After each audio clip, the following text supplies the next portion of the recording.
Welcome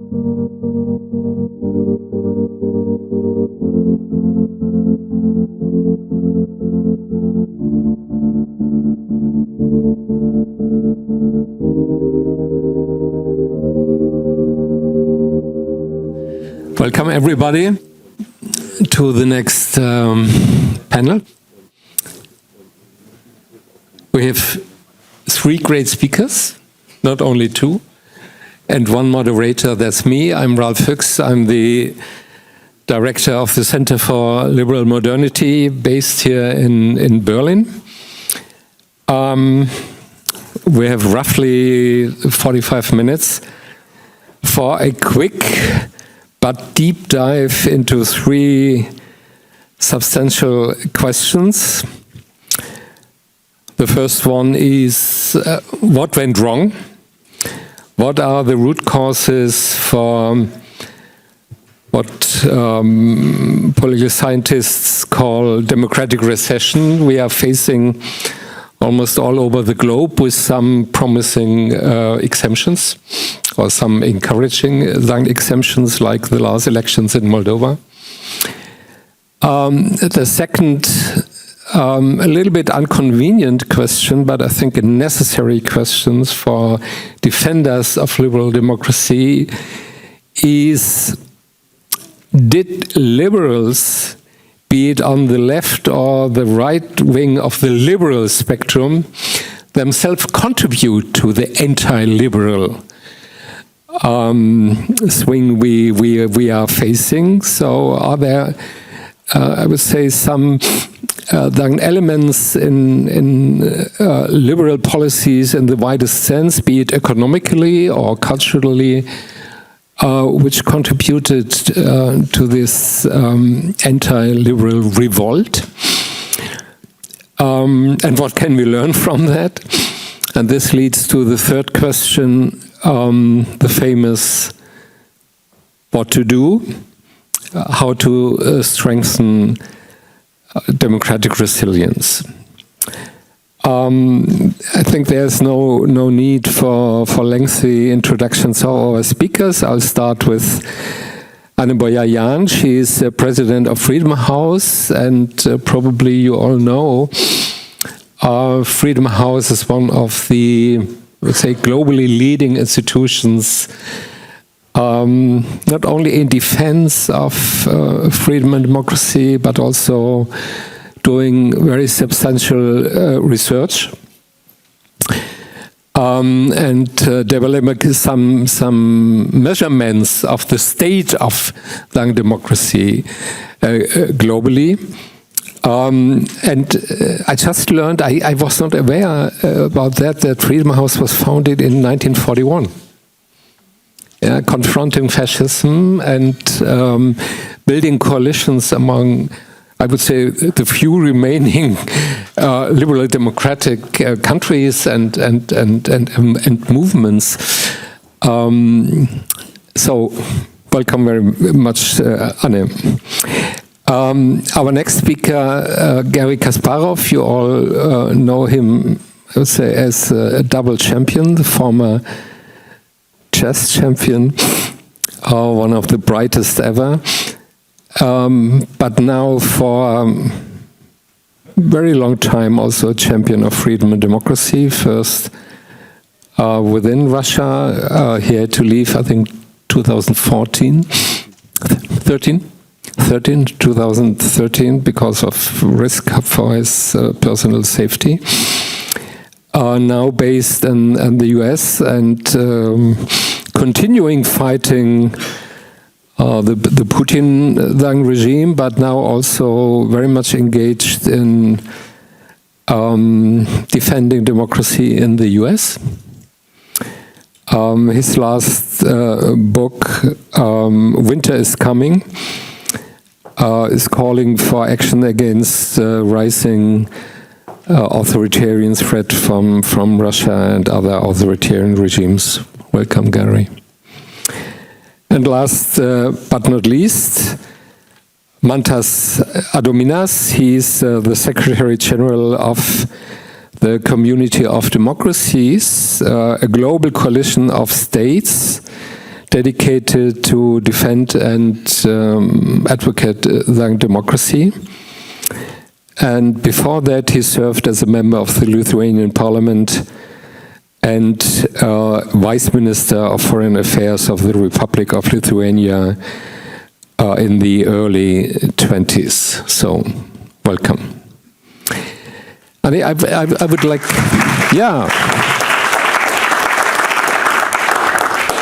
I would like to start with you, and I will ask all our three speakers the same opening question. Yeah, and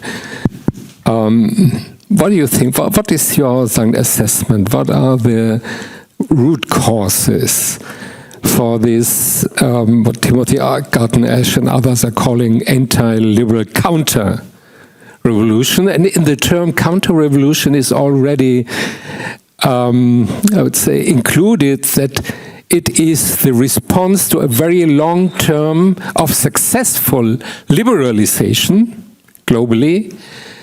But since 2005 or 2006, we can see a kind of swing in these global tendencies. What is your explanation for that? Well, I mean, listen, this could be a week-long conference rather than a 40-minute panel, but I would actually just start by really emphasizing, you mentioned quickly that we're talking about classical small L liberalism. I find, especially in the United States, I really need to make sure and define terms because it is very quickly misunderstood, but it's not a partisan concept. It's something that folks on the left and the right support. I feel like this is a very educated room that understands we're talking about rule of law, equality under the law, respect for fundamental rights. And I think a big part of the challenge, and polling bears this out, not Freedom House polling, but other organizations, we have now a whole generation plus of folks who have grown up in democracies not having had to struggle for it and seeing challenges, feeling frustrations. You know, democracies aren't perfect. We at Freedom House work to strengthen and promote democracy because we firmly believe it's the system of government that best allows for improvements. But there are a lot of democracies that have ignored inequality, racism, intensifying polarization, and the political incentives right now really drive the extremes. I worked on Capitol Hill more than 20 years ago, and one of the first things I was taught, yes, actually taught when I arrived, was, oh, if you're explaining, you're losing. And so, you know, life is nuanced. These issues are nuanced, but at least in the United States, there's real pressure to boil it down to the 20-second soundbite. So I think that's a problem. And then also, we've all been talking to ourselves. I don't want to get uninvited from future conferences, but there are a lot of us who meet each other around the world at conferences, and it's very, very important discussion. But, you know, I come from a family that is not wealthy. They don't have time to sit and have these intellectual discussions. They would like to, they're educated, but we really need to be better storytellers and explain our terms. So, Mantas,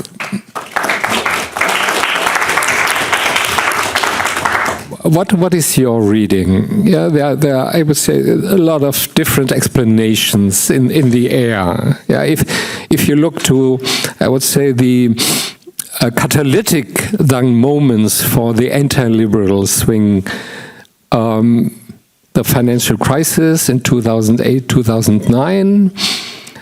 So maybe a result of going too far in liberalization of the financial markets. And there's often an explanation that these anti-liberal movements are in response to globalization. This is the economic story. Then if you look to Europe, 2015, the huge refugee crisis we have been facing, clearly an accelerator of right-wing populist movements, more a cultural issue. What do you think? What are the main drivers of this anti-democratic tendencies? I think the historic events you mentioned were in many ways catalysts, but not the drivers. And when you ask to look into root causes, my other employer is I'm a classicist and a sort of student of ancient philosophy. So I thought really hard about the roots, the Empedoclean Rizai, And I see that 21st century democracy has it's not just accidental crisis. It's not just another crisis that democracy had many of in the 20th century. It's a unique historical juncture because it's a confluence of several historically exacerbated vulnerabilities. And I would say that we have four kind of Achilles heels. Well, that makes democracy a quadruped, but still. One of them is we have these fundamental asymmetrical vulnerabilities of democracy, which have become more prominent with development of technologies and the modern society. If truth could be a weapon against totalitarian regimes in the 80s, it's no longer the case. I mean, disinformation affects democracies disproportionately. Conspiracy theories, information manipulation, and all these things. Whereas autocracies thrive on it. Deluded population is easier to govern. The same goes for polarization. Polarization is asymmetrical. It weakens democratic political process, but actually polarized society is easier to manipulate, control, govern, and things like that. And this many sort of processes which kind of exacerbate these asymmetrical vulnerabilities, like national technological progress in communications. Again, that creates a massive sort of public arena, global public arena, which is much more powerful than any national governments or communities. But democratic culture, democratic meaning, democratic political structures are generated in these local communities. So there is a kind of asymmetry of power here, which is acting against democracies. And one can go sort of through several sort of different aspects. So that's one, these fundamental asymmetries. Another is, you named in your sort of initial briefing questions, Fukuyama illusion. Well, I wouldn't call it Fukuyama illusion or end of history illusion, but I like to term it the kind of optimistic fatalism, which is a hangover from the end of history mentality. We're still used to think in the idea that somehow it will turn out okay in the end, regardless of our efforts. And that optimistic fatalism inures us to to inactivity and not acting when we have real crises and we have real threats. So we're still sort of living in a sort of daydreaming variety, thinking it will somehow turns out okay because history is behind us, isn't it? I mean, it's always been. So this is not a unique crisis. Well, it is a unique crisis. So that's the second Achilles heel. The third one is, and I think this is most contentious, and I'm not a liberal, so I'm a liberal conservative or a moderate conservative, probably. I should put my cards on the table. And this is where I see that a lot of the kind of capital L liberalism in Europe and elsewhere has got this stick wrong. It's also linked to this end of history mentality and illusion, because there was this feeling that divine wind is blowing into our backs, so history is behind us, so anyone who's against us is against history, and therefore could be sort of ostracized and condemned as a heretic. And so anybody who would question, the wisdom of mass immigration, or or simply common sense terms of it, or kind of endless mutability of genders, would be immediately labeled as sort of illiberal, anti-democratic, and therefore to be cancelled and declared sort of unable to participate in further debate. So I'm slightly sort of thickening colors here, but this polarization and loss of center, I think, is equally the fault of far right and of kind of radical left. And this leads to this paradox of wokeness, that the post-colonial guilt leads to kind of anti-universalism of democratic ideals, and this is what we encounter from the other complete. When I used to go as deputy minister to global South countries, it's you say you're just trying to project your Western values. Mantas, you are already entering about a second round of discussions. I just was the fourth leg of democracy, and very briefly, the current constitutional idea and working model of democracy was a software created for kind of 19th century social and communication hardware.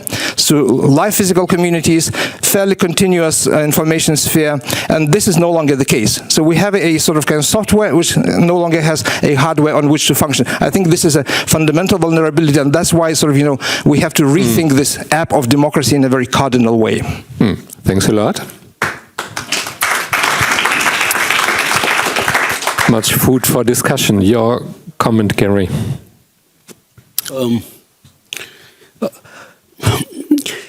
I think the problem is somehow deeper than many of us thought. Mantas talked about the end of history. There was a best-selling book in 1992, and I have to admit that I also lived under this impression.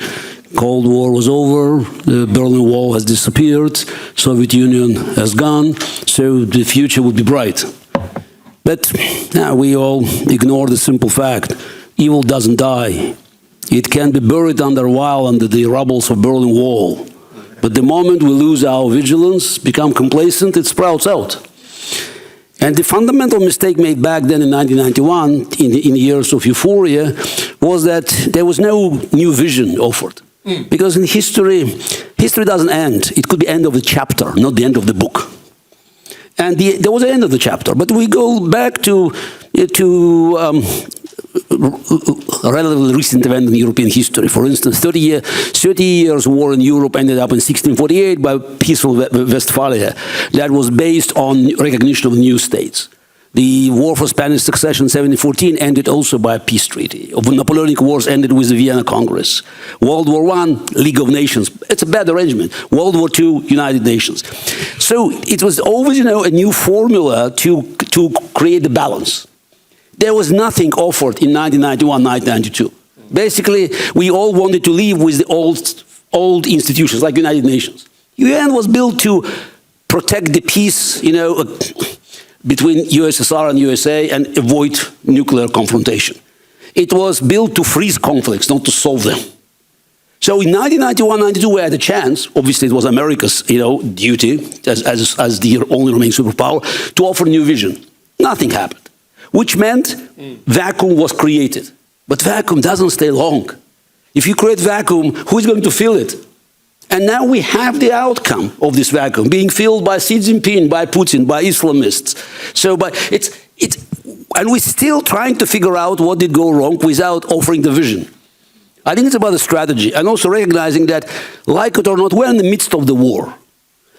Not a war of our choosing, but the other side is all the differences, because Putin, Xi Jinping, Islamists, you know, all sorts of thugs and terrorist dictators, Maduros, they are different, but they are united by one purpose, to destroy our world, because they hate the values that we hold dear and the values that make the foundation of our world.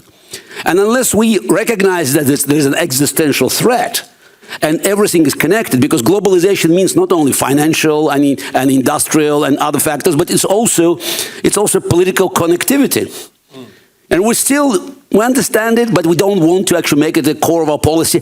The outcome of the war of Ukraine will influence everything from Taiwan to Venezuela, from Belarus to Zimbabwe. And we have to win this damn war.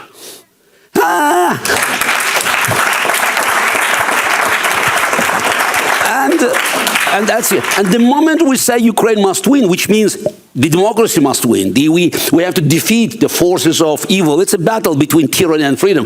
And what is a better place than Berlin to talk about it? It's you can have a visual illustration of this division. But Berlin Wall, which has gone, does exist. It's metaphorical war. But the problem is now, unlike the Cold War, we don't have unity among us.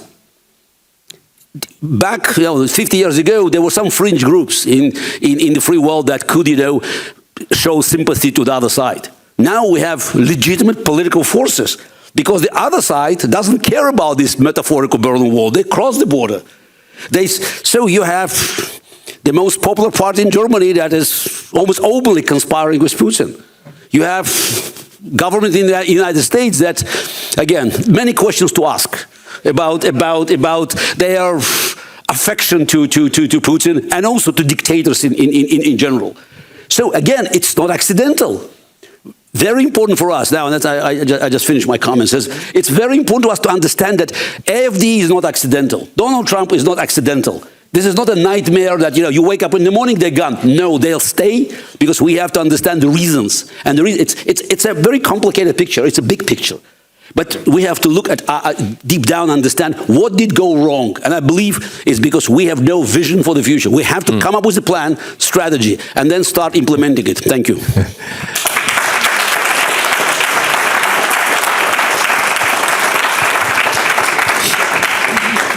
Thanks a lot. Passionate as ever, as always. In this first round, we already saw some inroads into the second question. And thank you, Annie, for clarifying. We are talking about small L liberalism, yeah, not a partisan project and not the US meaning of liberal. Garry said lack of vision, complacency. Liberalism and liberal democracy was too much about just continuing the status quo. You could say that this maybe is an inherent weakness of liberalism as a political philosophy. It shies away from kind of utopian visions, yeah, picturing the future. Oh no, the liberal point of view is the future is open, and we have no prescription. But probably Garry is right when he's criticizing, I would say, the lack of political ambition, the lack of political projects, and the loss of sense of progress. What is progress about? So without answer to that, we are leaving a vacuum which can be filled by authoritarian and anti-liberal forces. So what is your view on that? Well, I mean, I think part of your key question of is liberalism driving illiberalism? Just the position that suddenly now, in 2025, oh, things are worse than they've been. With all due respect, that's a very Western, global North, global minority view, right? One of my best friends is from Democratic Republic of the Congo. Her eldest child was murdered in her arms. Things have been difficult and hard in DRC for decades. And so I speak with a lot of government leaders who are working hard to uphold small L liberal values, protect fundamental rights, but they say, we have to feed our people first. You're having this nice intellectual conversation. Now, we of course would say that these aren't separate, right? That the protection of fundamental rights and democratic governance is what can enable you to have security and prosperity, depending on the polling. But I think this is a piece that we have missed, a lack of vision of pulling folks along who maybe haven't come as far yet. And I think this is some of the discontent that has driven illiberalism on both the left and the right. This idea that you're up here in your ivory tower, even just the terminology we use. I will give you an example. Until recent funding cuts in the US, we actually suffered a more than 80% cut to our programs, despite the fact that we are nonpartisan. But just the insistence on use of particular terminology, for example, a project working with women and girls in Afghanistan, you know, we have to include the line, we're working to mainstream gender. Well, that's an important thing, but a lot of folks don't understand what that means, and it sounds scary and drives, you know, whoa, well, actually, you're just looking at the unique way women and girls and gender non-conforming folks are targeted. And so I think we've got to get out of this, we know better in terms of terminology and really focus on what are the actual needs and how do we meet them. So, Mantas, you mentioned that in your first statement, wokeness, left liberal identity, politics as one of the drivers of this liberal backlash.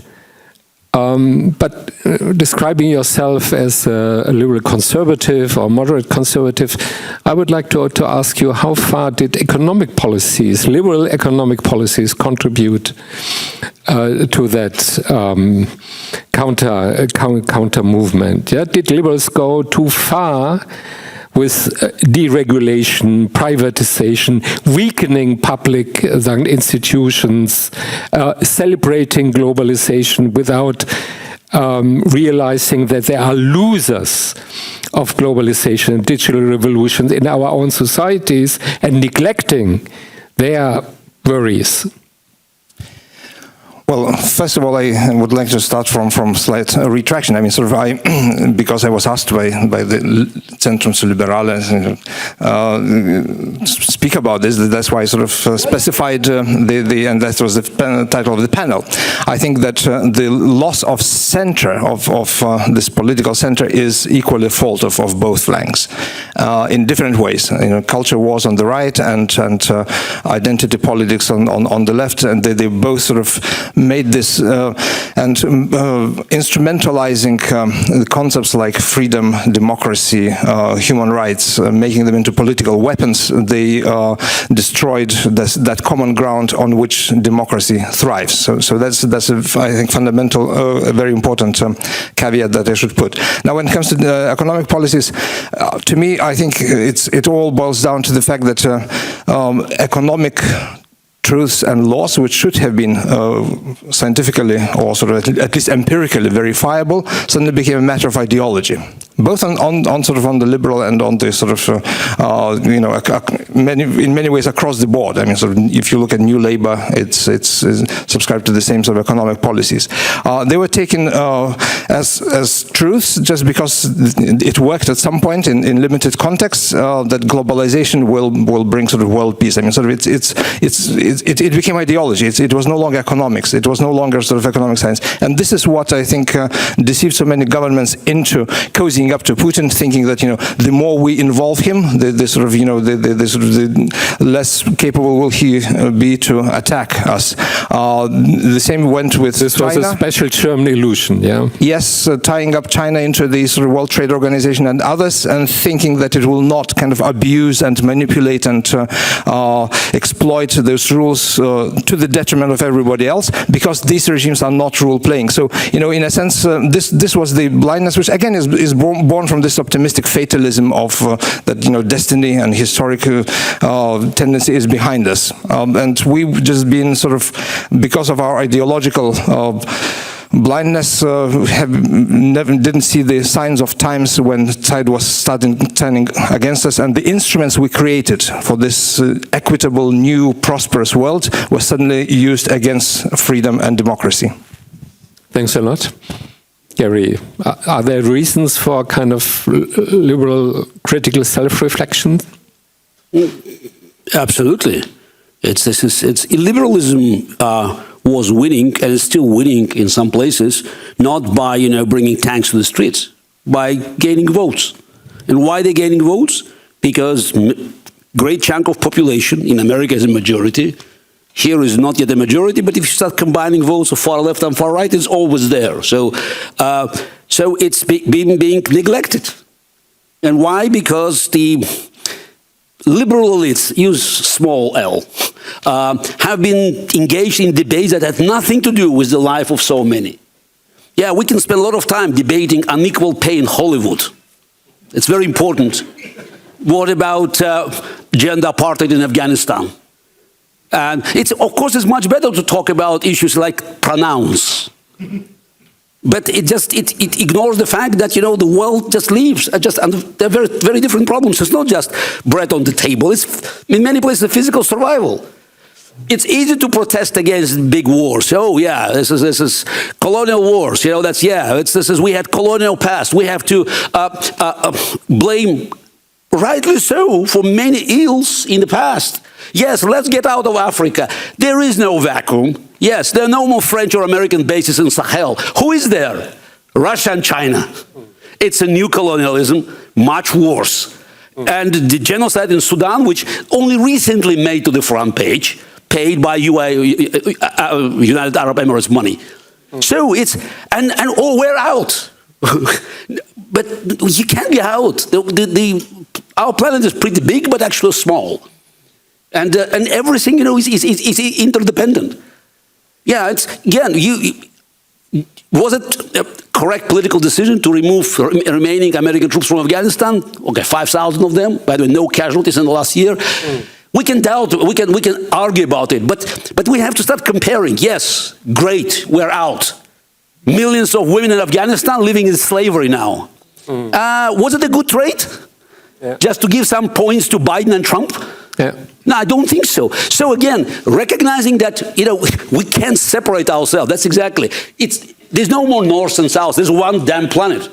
And it's our responsibility to actually recognize that we have to be responsible for other problems. Do we have resources? Yes, we have money. We have technology. We have tons of things. But we don't have vision and political will because we'll try to preserve status quo. There is no status quo. It's like on a bicycle, you can't stand still. You have to always, just pedal. And there's more and more responsibility because our resources are unlimited. Just imagine about, things that's happening. And we still don't know how to use it. We look at these minor things, just with micromanaging. Look at the big picture, dream. We can do this stuff. And again, recognize there is a threat. Because other guys, what a paradox. They use technology that has been invented, developed, produced in the free world to undermine the very foundation of the free world. And what we're doing, we're complaining about it. We're still ahead. Use the initiative. Okay, that chess player is speaking. So, yes, put pressure on them.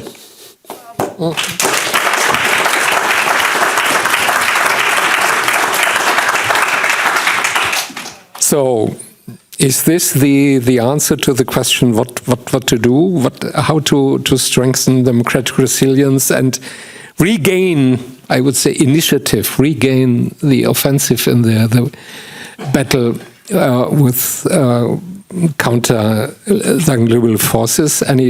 What is your conclusion? What to do? Well, I think we take our biggest inspiration from folks coming from authoritarian regimes. I mean, there's a reason Garry is so passionate. He's seen this, he's lived it firsthand. And so I think for those of us who have grown up in democracies, it's taking a critical look at the challenges and really gripping the power of storytelling and being willing to work together to learn lessons from folks coming from authoritarian regimes to not think we know better. I think that was something I really noticed I do a lot of advocacy work with different governments, and the capitals always think they know best. And I certainly think that a lot of the values democratic governments are espousing are indeed what is going to protect and promote freedom the best, but it really resulted in an insular, no, I don't need to meet with your human rights defender, we know what they're going to say, well, with all due respect, you don't know. And a lot of governments are, it's not just the United States that's ripped its funding out, there are a lot of governments cutting funding. So it's all good and well for governments to claim that they support freedom, but if you're cutting funding, if you're not actually including firm benchmarks as you're doing business with autocratic regimes, and you're not saying, I'm not signing this trade deal until you release your political prisoners, then what are we doing here? We're not being serious. Thanks. Mantas, you are the General Secretary of a coalition of governments. What about the ability of democratic governments to act? I think there is reason to worry about that. If I'm looking to Europe, also to our own government, and it's not just the youngest one, already the previous ones, or if you're looking to France or to Britain, over the place, you see, I would say, a mix of lack of energy, lack of determination. Example given, Ukraine, really mobilizing our resources to do what is necessary to bring Ukraine into a position of strength. But also in terms of domestic policies, doing the hard work of difficult, sometimes even painful structural reforms. What is wrong there, and how to regain the ability to act in times of mounting challenges? You know, when I said that we are at a unique historical juncture, it isn't just a nice sort of turn of phrase. I truly believe that unless we realize the enormity of this sort of tectonic movement, of this backsliding or decline, that, you know, we may be living the last decades of the democratic world as we got used to in those 3 decades from vacations from history. And, you know, the processes are all against us. And we have very lax standards applied to the governments. If somebody, you know, mentions or criticizes autocratic regimes, we already applaud. If there are some resilience measures being implemented, which should be absolute sort of kind of hygienic basic standard, then we already think this government is doing things. Well, we should be really very serious about preservation and protection and promotion of democracy. And there is no difference between domestic and external anymore, because these structures are working on a global level, and no society is immune from, you know, external influences and external subversion and attempts to destroy the mentalities, the outlooks, the cultural habits which underpin democracy. So we should get really very serious. This is an existential challenge, and I totally agree with Garry that, you know, vision and will is lacking. But the problem is that will is a kind of imponderable. It cannot be generated by fiat. So, but what we need to do is to renew democracy's ambitious, aggressive vision. We can create a better world order, but it has to be sort of, you know, a vision that it's a long process, but it needs to be done, and we need to find coalition of the willing of governments that would take up this mantle of promotion of freedom and democracy globally, because no society is immune unless we dare to think seriously about making Ukraine win, making Russia lose, and making China democratic again. Ian? Again? Garry, what are your 3 major proposals or suggestions? Look, it's not about proposals, because at the end of the day, we all agree here. It's about recognizing that there's an existential threat and responding to it accordingly. Which, again, it's not easy, because very often you have to go against the public. And the question is, do we still, you know, are we going to stick with the political managers that are trying to govern by reading opinion polls every morning? Or we need leaders that will just take us ahead? Because the problem is that while in the middle we have political management of mediocre skills, on the extremes we have personalities. I'm not here just to name names, but clearly when you look at all the extreme movements, political forces in every country, they're always led by personalities that are far more interesting. I wouldn't use the word attractive. They're also usually led by men. I'm just going to point that out. Yeah, actually not in Europe. I'm sorry. I'm sorry. Germany and France could tell you the opposite. So that this is true. Yeah, it's not. Unfortunately, here's a gender equality. So it's in America, yes, but it's though we also have, you know, some prominent. Again, I'm looking at American history, American politics. At least I can come up with 2 or 3 names of very aggressive, symbolic extremists on both sides. So it's about political will. And just, you know, since we have little time left, and as a chess player, I respect, you know, the clock. So I will just, you know, look. We are here at this Aspen Institute, and I recall that 10 years ago I delivered a speech at Aspen Institute, Germany, and the title of my speech was 4 words. Accidentally, I discovered that, you know, this city of Berlin has been connected to politicians who changed the world, not for good and bad, by saying 4 words. And that's key. And it could move you in any direction, and that gives you the power of political message. Of course, the first one here in Berlin, everybody will remember. Tear down this wall. 1987, Ronald Reagan. Has it changed the world? Yes. It was not an immediate change, but it was just the most powerful message. But it's not just one. So in the year when I was born, another US president, great US president, made a very big statement that illustrated with 4 words, not in English, but in German, connection to Berlin and identifying himself and America with this fight. Ich bin ein Berliner. Yeah. Back in 1948, it's less known, it's probably a political anecdote, but when Stalin decided to take over West Berlin and to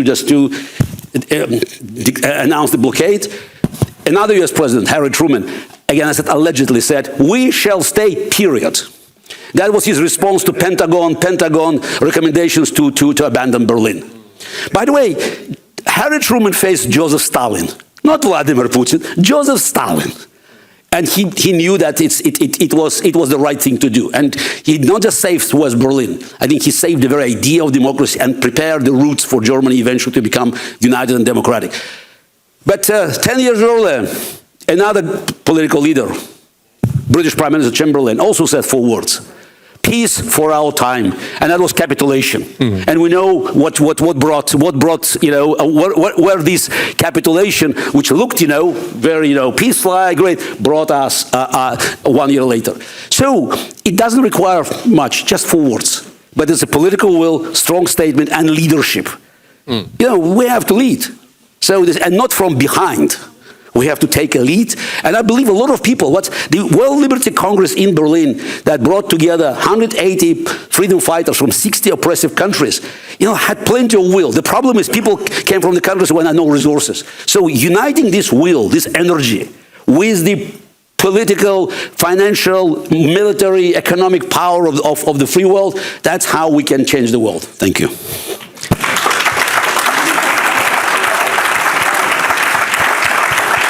So that could be a perfect final word, except there are 1, 2, up to 3 short questions from the audience. We started 10 minutes late, so maybe we have 5 minutes overstretch. Is there a mic? Yeah, the mic is coming. The mic is coming. Just a second.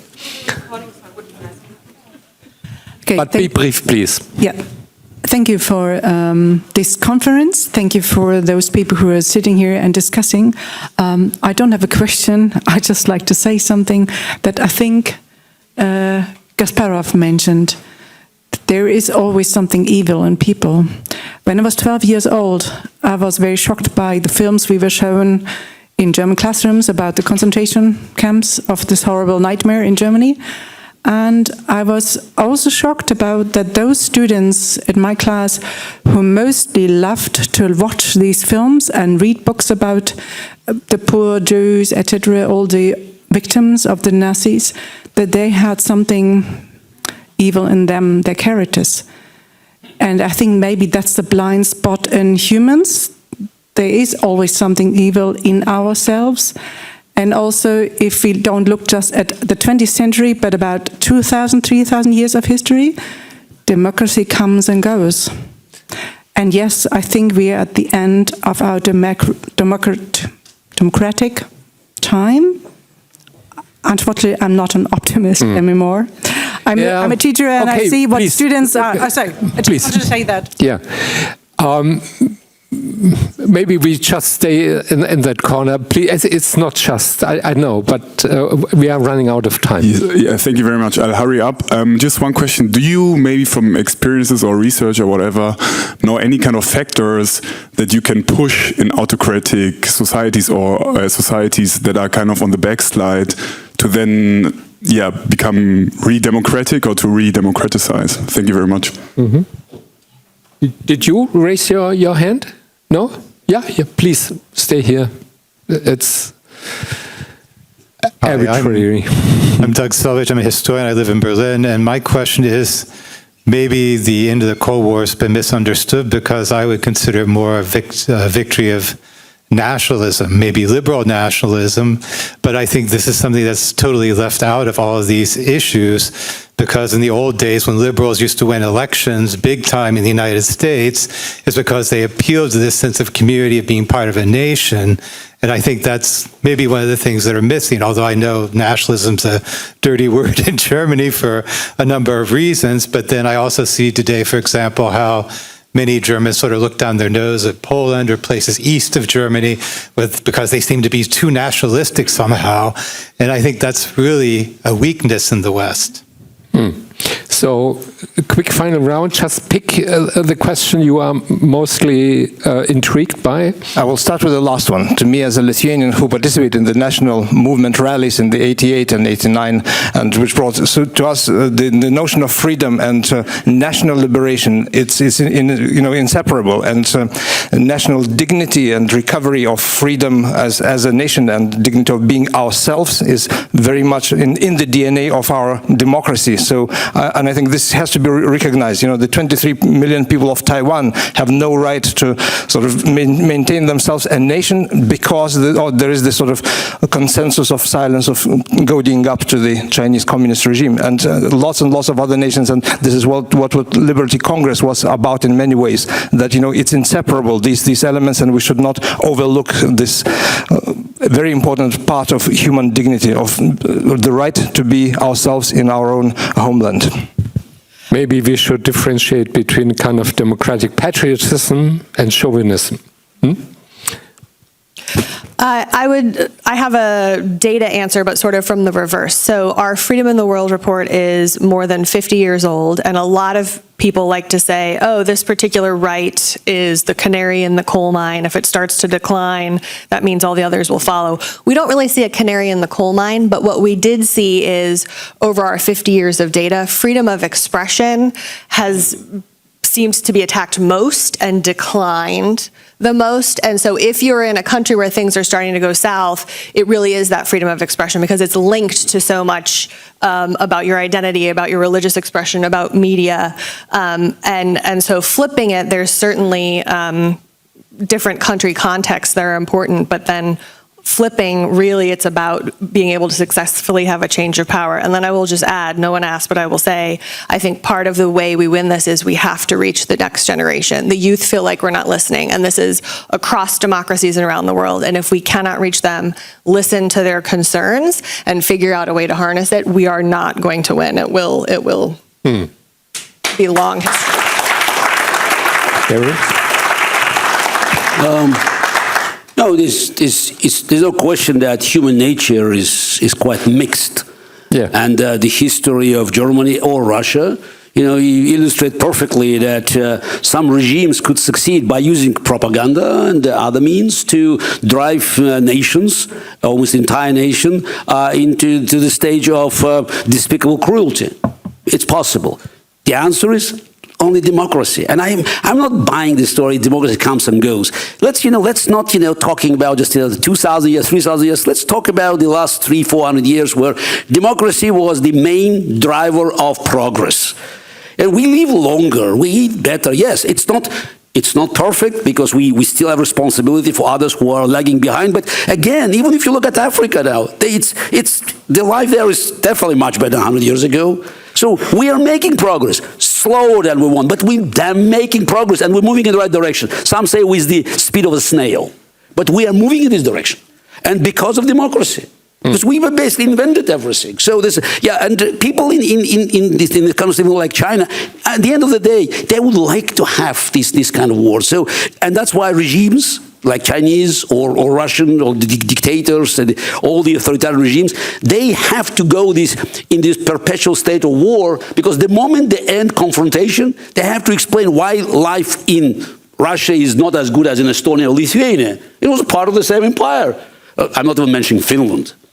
So that's why they view this confrontation, which sometimes becomes an open war, as the only way to keep their population subjugated and to avoid answering unpleasant questions. Why the free world always offers better living standards.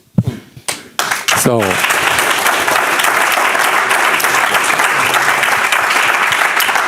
thanks a lot for that great conversation. And if you allow last remark to your question, this kind of eternal duality of our nature as humans, I would say liberalism is just an answer to that.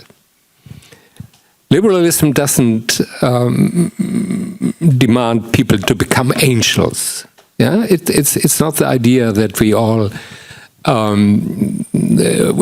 will become pure ethic than individuals. No, it's about developing a set of values, rules, and institutions that allow societies to peaceful conduct the conflict.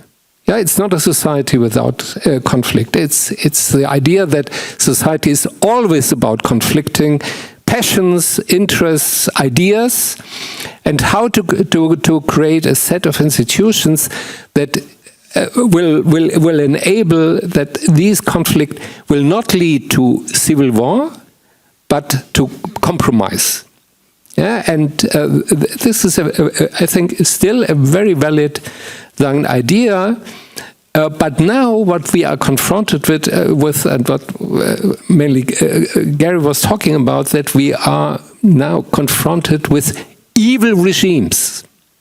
It's not just about the evil nature of humans. It's evil is back in international politics, and this demands strength. Strength, determination, and political will. I think this was one of the major conclusions. Thank you very much.